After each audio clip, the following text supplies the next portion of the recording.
نحمده ونصلي على رسوله الكريم اما بعد فاعوذ بالله من الشيطان الرجيم بسم الله الرحمن الرحيم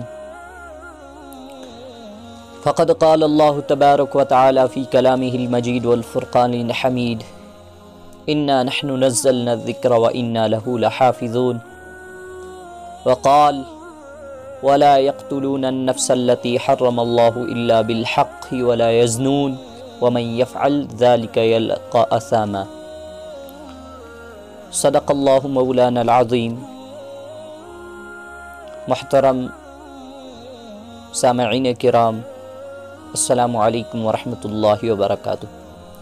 امید ہے کہ میرے تمام دوست و احباب بھائی بہن خیر و عافیت سے ہوں گے۔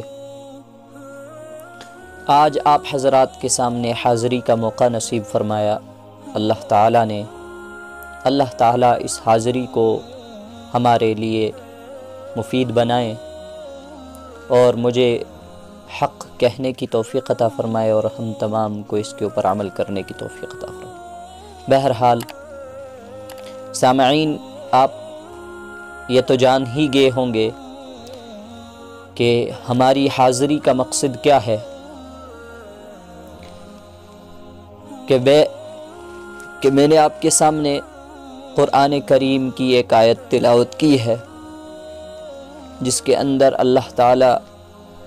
قرآن مقدس کے متعلق خود ہی فرماتے ہیں انا نحن نزلنا الذکر وانا لہ لحافظون، کہ بے شک ہم ہی نے اس قرآن کریم کو نازل کیا ہے اور ہم ہی اس کے محافظ ہیں۔ یہ تو قرآن مقدس کے متعلق آیت کریمہ ہو گئی۔ پھر میں نے دوسری آیت تلاوت کی جس کے اندر اللہ تعالی جو ہے حرام فرما دے رہے ہیں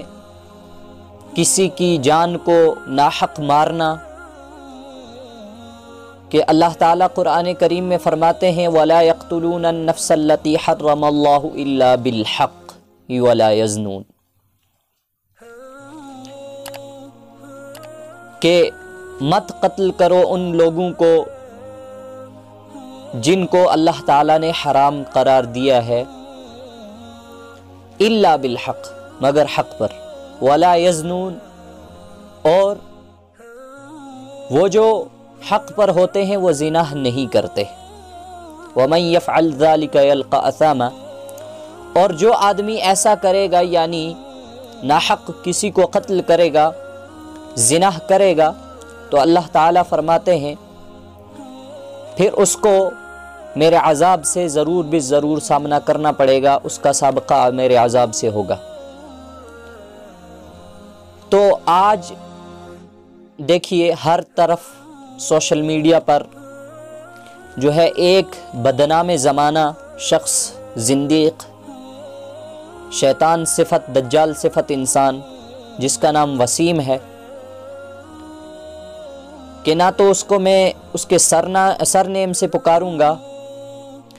اور نہ میں اس کی ذات برادری کے حساب سے اس کو پکاروں گا، بس تعارف کے لیے اس کا نام میں نے آپ کے سامنے لیا، ورنہ میں ایسے شخص کا نام لینا بھی گوارا نہیں کرتا کہ جو بالکل انسانیت سے بھی کیا ہو، کہ اس کو انسانیت سے بھی کسی قسم کا کوئی تعلق نہ ہو،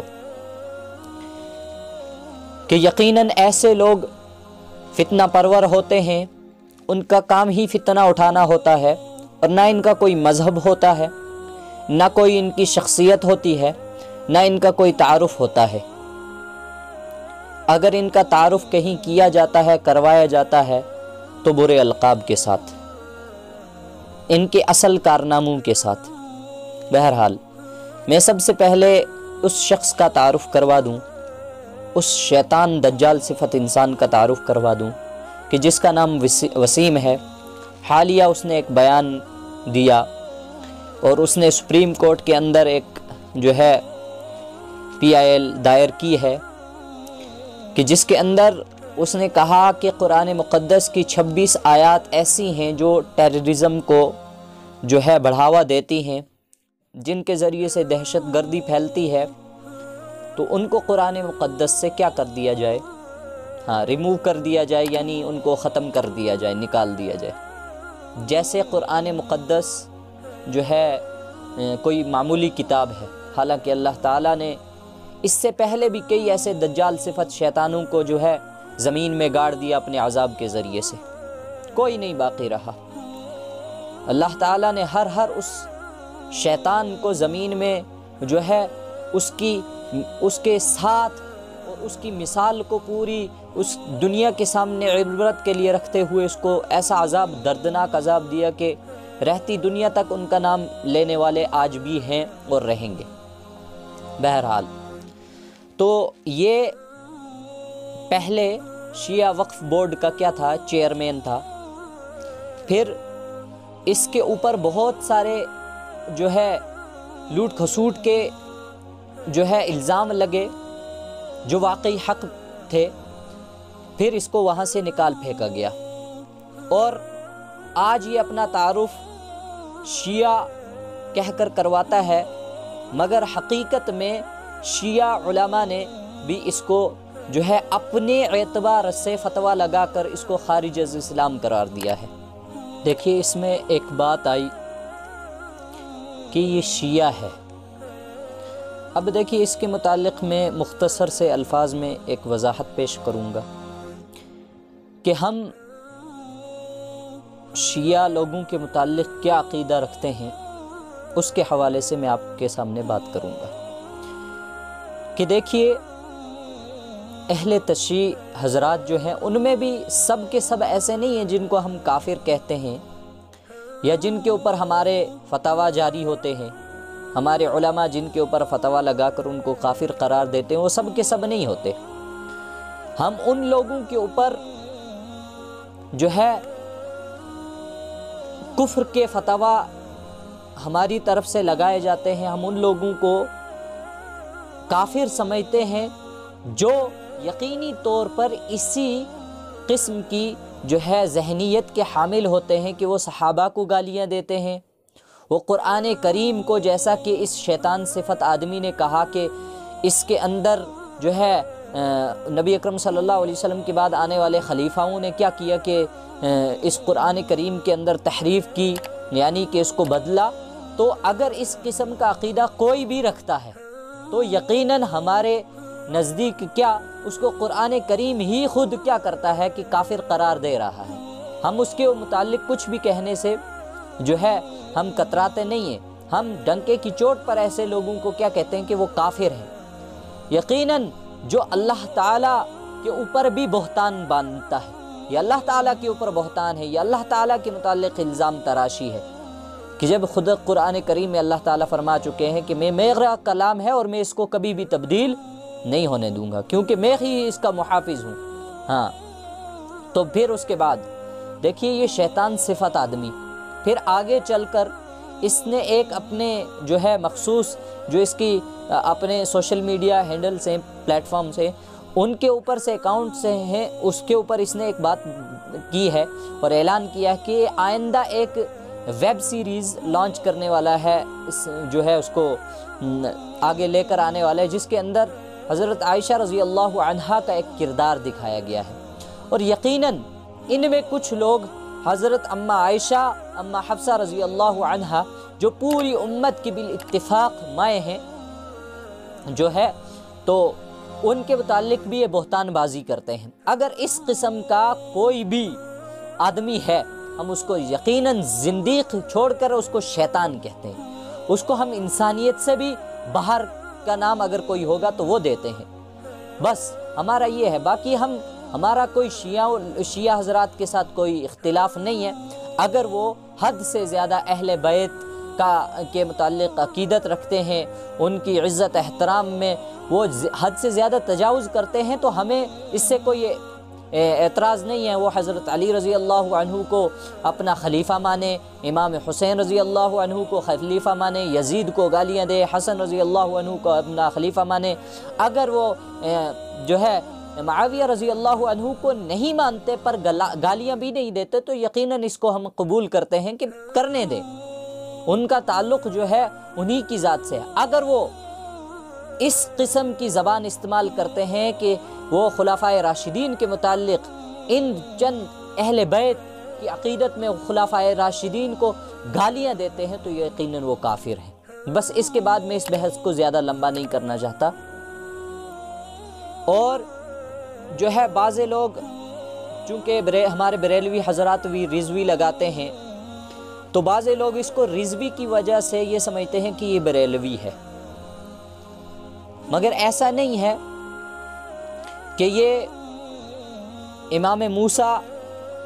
قاسم علی رضا علیہ الرحمہ کی اولاد میں سے تھا، تو اس وجہ سے اس نے اپنا سرنیم جو ہے رضوی لگایا ہوا تھا۔ تو خیر، اس کی ہم تاریخ کے اوپر غور کریں، تھوڑی سی مختصر سی تاریخ کے اوپر غور کریں تو اس نے ایک فلم بھی بنائی ہے جس کا نام ہے رام جنم بھومی۔ تو اس فلم کے اندر اس نے مسلمانوں کا ایک کردار ایسا دکھایا ہے کہ مسلمان جو ہیں بالکل دہشت گرد ہوا کرتے ہیں، ان کو انسانیت سے کوئی واسطہ نہیں ہوتا ہے، ان کو صرف جو ہے ان کے پاس جو ہے ان کی لالچ ہوتی ہے اور ان کی کیا ہوتی ہے، دہشت گردی ہوتی ہے۔ پھر اس نے بابری مسجد کے حوالے سے، چونکہ یہ اس فلم کا خود ایکٹر بھی ہے، پروڈیوسر بھی ہے اور رائٹر بھی ہے، لکھنے والا بھی ہے، اور اس کے اندر اس نے خود کام بھی کیا ہے، اداکاری بھی کی ہے۔ تو اس کے اندر اس نے بابری مسجد کے متعلق یہ کہا ہے کہ بابری مسجد جو ہے اس کی کوئی حقیقت نہیں ہے، یہاں بابری مسجد نہ ہوا کرتی تھی نہ تھی، یہ تو بابر نے جو ہے ظلم و ستم کر کے یہاں سے مندر کو اکھاڑ کے پھر مسجد بنائی۔ اب مسلمانوں کو چاہیے کہ وہ کیا کر دیں، بابری مسجد کو چھوڑ دیں اور وہ ہندوؤں کو دے دیں۔ پھر اس کے اوپر اس نے بہت بڑا کام بھی کیا تھا جب یہ اس وقت شیعہ وقف بورڈ میں تھا۔ تو خیر، پھر اس کے اندر یہ دوسری چیز یہ دکھاتا ہے کہ امام حسین رضی اللہ عنہ کو جب جو ہے کربلا کے اندر اس دردناک طریقے سے شہید کیا جا رہا تھا، تو یہ بتاتا ہے کہ اس کے اندر انہوں نے ایک چیز کہی تھی کہ مجھے مت قتل کرو، میں ہندوستان چلا جاؤں گا۔ ہاں، وہ کیا کہتے ہیں، وہ مکہ مکرمہ مدینہ جانے کا کہا، بلکہ کیا کہا، ہندوستان جاؤں گا میں۔ پھر اس کے بعد وہ کیا کہتے ہیں، یہ اس کے اندر دکھانا چاہتے ہیں کہ حسین رضی اللہ عنہ کے بچاؤ کے لیے، ان کے تحفظ، ان کے دفاع کے لیے ہندوستان سے براہمنوں کی ایک جو ہے پوری فوج گئی تھی، جن کو اس کے اندر اس نے بتایا ہے۔ پھر تیسری چیز اس فلم کے اندر یہ دکھاتا ہے کہ جو نظام حلالہ ہے جو ہے اس کو ایک عجیب و غریب طریقے سے اس نے دکھایا ہے کہ جو اس کے اندر جو ہے ایک مسلمان ہوتا ہے، وہ اپنی بیوی کو طلاق دیتا ہے، طلاق ثلاثہ دیتا ہے، پھر اس کے بعد کیا ہوتا ہے کہ مسلم رہنما علماء اس کے اوپر فتویٰ لگاتے ہیں کہ آپ کو حلالہ کرنا پڑے گا، پھر آپ اس اپنی بیوی سے دوبارہ نکاح کر پائیں گے۔ تو حلالہ کرنے کے لیے جو ہے اس کا باپ خود تیار ہو جاتا ہے۔ اس کے اندر دکھایا گیا کہ وہ جو ہے وہ لڑکی اپنے سسر سے، یعنی طلاق کے بعد اپنے سسر سے نکاح کرتی ہے، اور نکاح کے بعد جو ہے کئی عرصے اس کے ساتھ رہتی ہے۔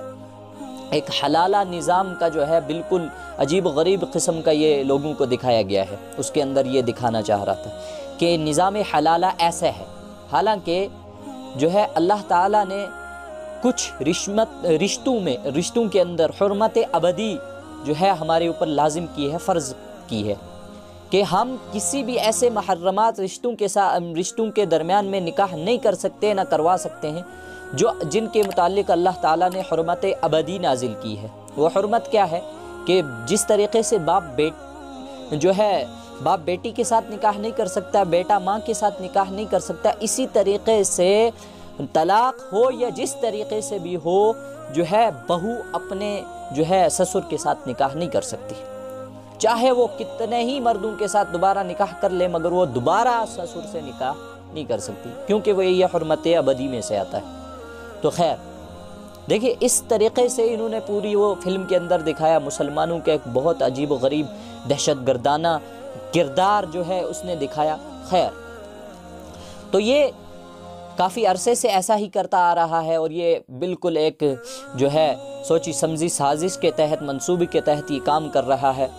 چونکہ ایک یہ جو ہے جس طریقے سے RSS ہے، اسی طریقے سے ایک مسلم RSS ورژن تیار کرنا چاہتے ہیں، جس کے اندر بظاہر مسلمان ہوں پر وہ ان کے ایجنڈے وہی ہوں جو RSS والوں کے ہیں۔ خیر، ہم اس کو زیادہ طویل نہیں لے جانا چاہتے، تو اس کے بعد اصل ہم مدعے پر آتے ہیں۔ تو اس نے کہا کہ 26 آیتوں کو ریموو کر دیا جائے، جن کے ذریعے سے قرآن کریم کے اندر جو ہے مسلمانوں کو قرآن کریم جو ہے دہشت گردی کی طرف اکساتا ہے۔ حالانکہ اللہ تعالیٰ قرآن کریم میں فرماتے ہیں، پہلی آیت پیش کرتا ہوں میں، وَلَا يَقْتُلُونَ النَّفْسَ الَّتِي حَرَّمَ اللَّهُ إِلَّا بِالْحَقِّ وَلَا يَزْنُونَ وَمَنْ يَفْعَلْ ذَلِكَ يَلْقَى أَثَامًا، کہ مت قتل کرو ان لوگوں کو، ان جانوں کو جن کو اللہ تعالیٰ نے جن کا قتل حرام کیا ہے، ہاں حق پر ہو کر، کہ اگر تم حق پر ہو اور وہ واقعی کسی جرم کے مرتکب ہو رہے ہیں جو جرم انسانیت کے خلاف ہے، زنا،